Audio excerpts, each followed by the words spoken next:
Manuscript variants. How accurate is our New Testament? Anyone know what a manuscript is? What's a manuscript? So the word manuscript, you want to think of the word manual. Manual writing. So before the printing press, which was in the 1400s, and even after the 1400s, like the printing press wasn't popular and used a lot until, it probably took hundreds of years to really become the main source of text copying. But starting, in the 15 up until the 1500s, the primary way of copying a book was by hand.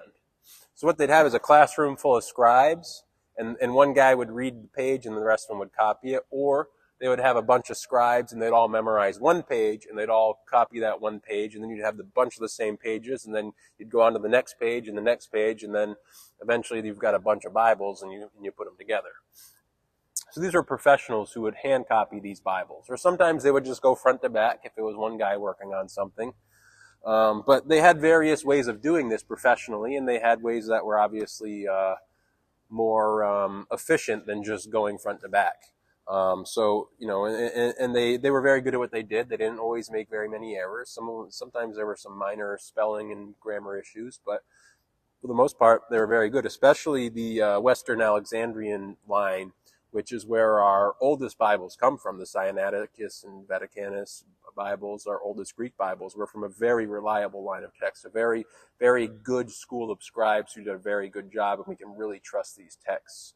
And the modern scholars really say this is the best text we have. And thankfully, they're some of the oldest texts we have. So those were from the 300s AD.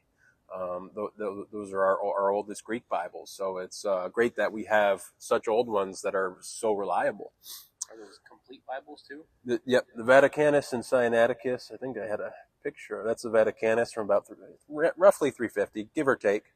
The oldest complete Greek New Testament. And why is there no complete New Testaments before this? Because there was no canon before this. They didn't say this is what we want the Bible to. These are the books we have in the Bible. So in the 300s, they started to establish which books are we definitely going to keep in our Bible, rather than just having them all different. What they had is they had them loosely together. They'd say, okay, we generally believe these books. The church had a canon, but it wasn't as formalized until the 300s. So in the 300s, they had multiple committees that formalized the canon and said, these are the books right here. We have them on a list, and we all agree on that these are the inspired texts. And we'll get a little more into how they canonized in a later class. They had a logical method that they went through, and one that you would agree with if I told it to you too. So it's not something that's, when you see it, you'll be like, oh yeah, there's really no question about that. This is the obvious way to go about doing it. So they had a very obvious and logical way of canonizing, but there's no complete Bibles before the 300s AD because there wasn't an established canon. The 300s is where they finally just put it into one book and started printing it together as one book rather than printing each book separately. That's basically was the idea. The canon was pretty well established at that point. Everyone pretty much agreed on what the Bible was and what books were inspired. It's just that they didn't have them printed together in one bound text the way we do now. Handwritten, manually scripted. Handwritten copy of the Bible. That's manuscript, all right? So how accurate is our New Testament? If these things were handwritten, some people will criticize the Bible and say, well, it's, a game of telephone. It changed over time, this and that. And so the question is, how accurate is it? Has it changed over time? The answer is no. Just to be brief, it's no. It hasn't changed over time. There has been some little issues put in there that are easily weeded out, that everyone notices and everyone agrees that it was, this particular 1 in 1,000 copies has an issue in it.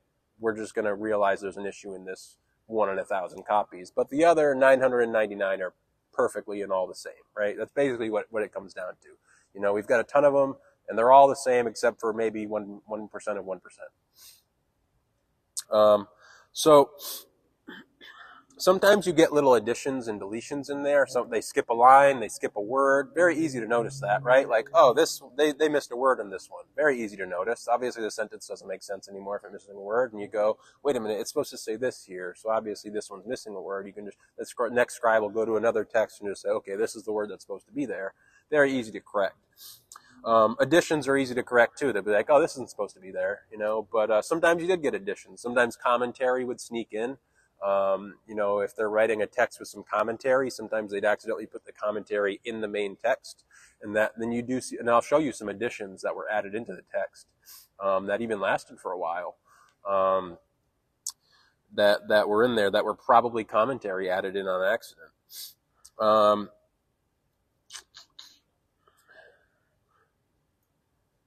Modern Bibles will sometimes just omit these suspected additions, things that weren't there in text that, like let's say in 900 AD, the text suddenly had an extra sentence in it. Well, modern Bibles will just not include that extra sentence. Or they'll put in brackets or italics and put a little asterisk star at the end of the sentence with a note at the bottom of the page that says, hey, this doesn't belong here, or more, it'll say this isn't in the earliest manuscripts. This wasn't in any manuscripts before 900 AD, right? So that way you read it and you go, oh, somebody had added this in some point later. Okay, this is something that was probably a commentary that got slipped in along the way. So let's move on with how accurate these things are. How many copies do we have? Well, we have 5,800 manuscripts of the Greek New Testament. And some are from as early as the 100 to 300s AD, right? So very early. Most of them are, obviously you'll get more later on because there was more copying going on later on. And the later Bibles obviously survived longer. There was better quality of paper that hasn't dissolved and fallen apart and haven't been lost throughout history. But we also have 19,000 in other languages, and some of these are also as early as the 2nd century. So we have a lot of really old Bibles between the Greek and between other languages. We have a lot of really old Bibles. And how accurate are these? Well, 99% of the text is the same between any Bible. The remaining 1% are considered variant. So the word variance means to vary or change. There's changes in 1% of the text.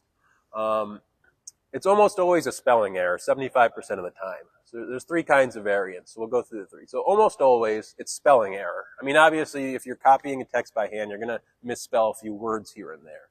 So you think if 1% are different, 75% of that 1%, right? So that's, 0.75% are spelling differences. And almost all the rest, the other 24.5 are grammar, right? So grammatical issues being...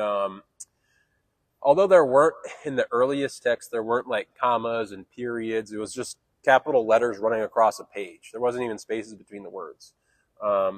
It was just capital letters running across a page, line by line.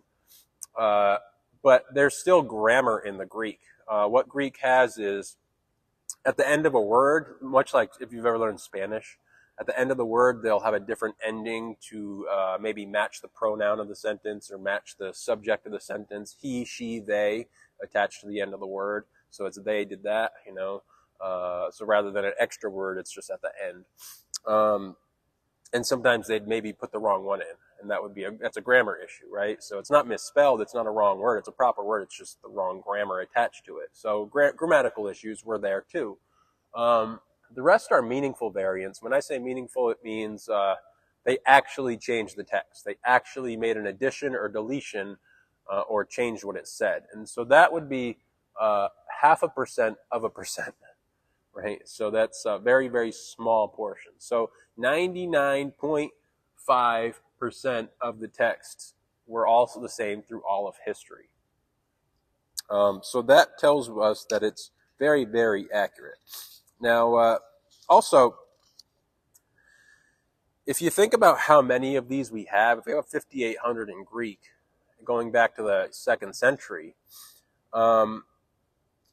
most writings from that time, like if you think of the Iliad or the Odyssey, most of them don't have any copies from the 2nd century. Most of them, on average, probably not until the 10th century. So about 1,000 years later is our first Iliad or Odyssey, or anything else from that time period. So to have Bibles preserved from the 2nd century onward is pretty amazing that, on average, we don't have any for 1,000 years of any other text from the time. So it's rather incredible that we have so many so early. Also, we have 5,800 5,800 of them in Greek and 19,000 in other languages, whereas most other books from that time, you maybe get 10 copies of it, up until the printing press. You maybe get 10 manuscripts of anything from that time.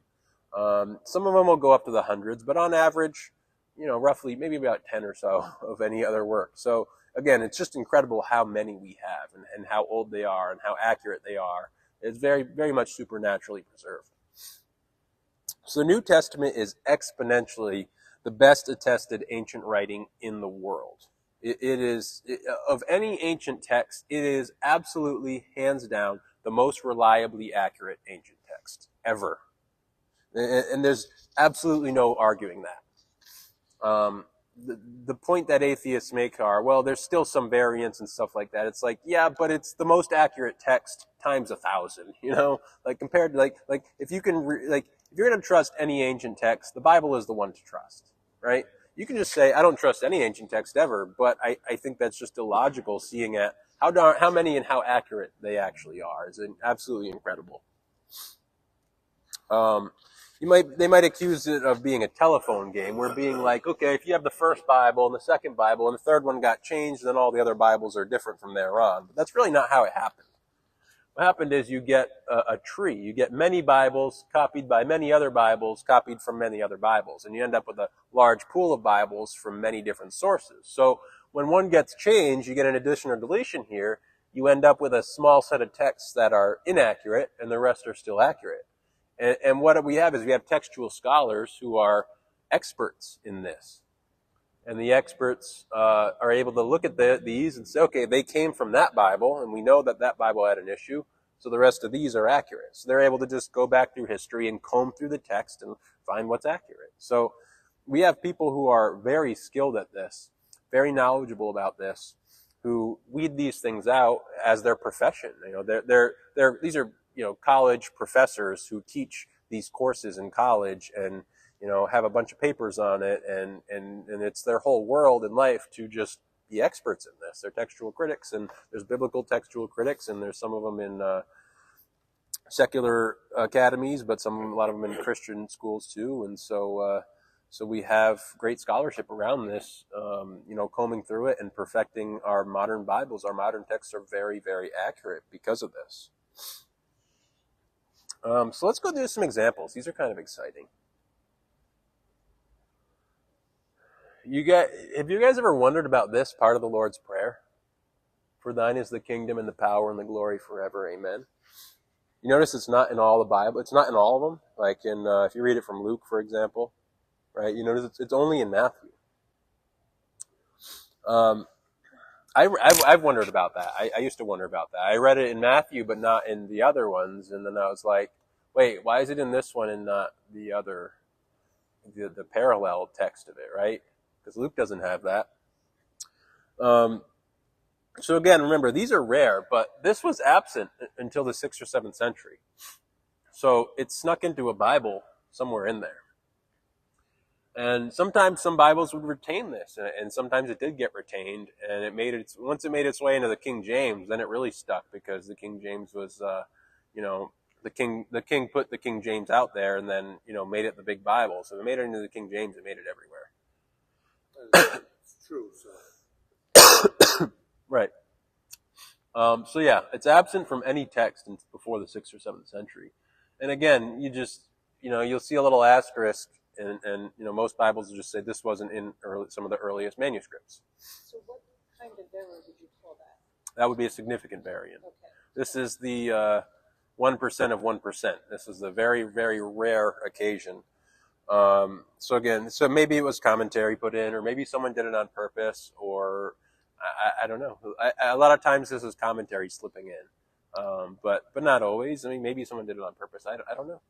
But some of these are like we'll get to one from John a little bit later that seems to be commentary. But the thing about it too is it doesn't change anything. No, it doesn't. It doesn't change the message. That's a lot of the point of even these significant, Right. variances. That it's not like there's something in there that says, well, Jesus isn't God. Right.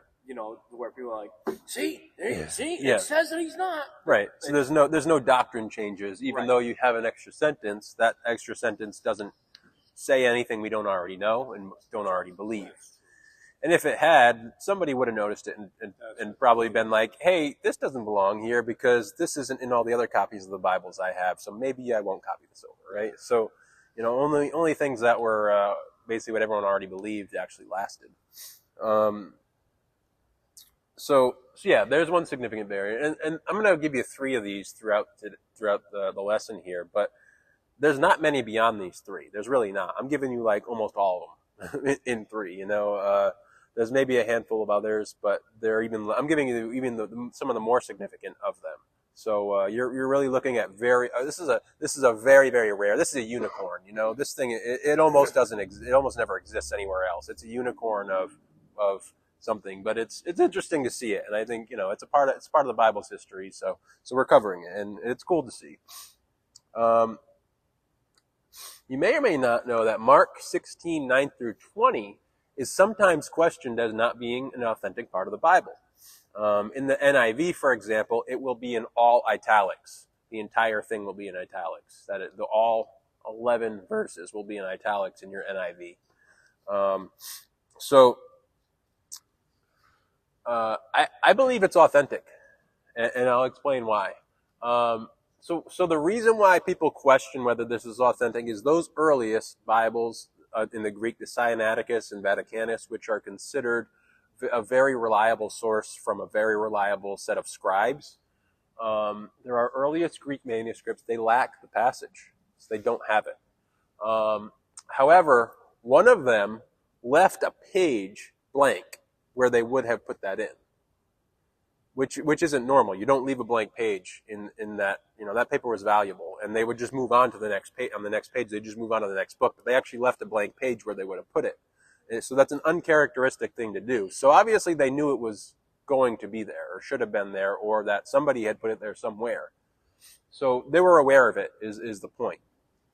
However, writers from before that time, we have commentary from people who commented on the Bible going all the way into the 1st century, who include that. So obviously it was there in the 1st century if we have guys commenting on it. Well, I think the 2nd century is where we get the first commentary on it. But before those earliest Greek manuscripts were ever written, we have proof that it existed. So obviously it predated them. So my conclusion, I'd say that the last page of Mark there, that it was like the last page and it got lost, torn off, or damaged. Because you think if it's like a set of papers, that the last page just got damaged or lost. And somehow it then made its way into more manuscripts that didn't include that page. That would be my conclusion on it, because this is a kind of a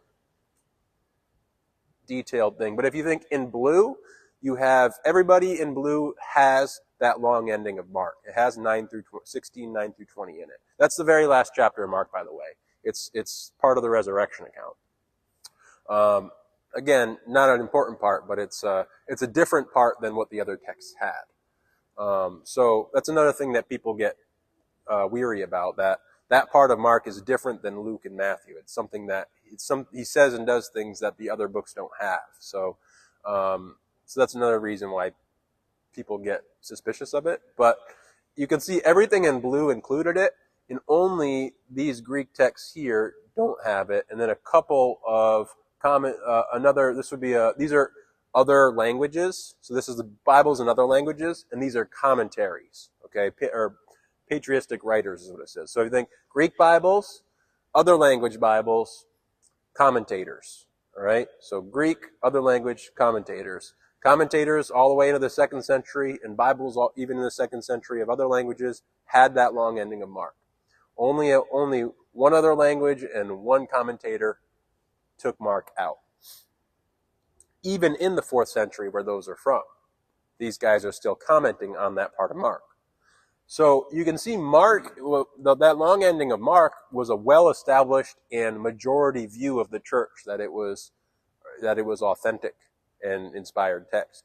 Only these are missing it for some reason. And so I would say if the overwhelming population of the church is including Mark, even before these, it seems to obviously be authentic. I just think that somebody lost a page somewhere, and these guys happened to get a Bible that had lost a page.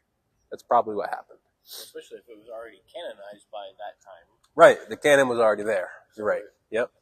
And so yeah, the canon would have been right in that time, and these guys are in that time. Right. So to conclude this part of the lesson, the New Testament is exponentially the best attested ancient writing in the world. And exponentially meaning multiples times better than any other text from the time. It is the most reliable ancient text, period. And modern translations are accurate to the original Bible message, especially with our modern scholarship that's gone into it. They've weeded out that they've had long debates over certain words and certain sentences and what should be in there and what shouldn't be in there, and how you should shape the grammar of every sentence. And it's getting better as we go even. But I'd say our modern Bibles are 99.999% accurate to the original text. That would be my opinion on it, just by looking at the statistics. These Bibles are, this is what was originally written in there, except maybe 0.00001% of it, So that's pretty darn reliable. I'll take it as the Word of God, personally.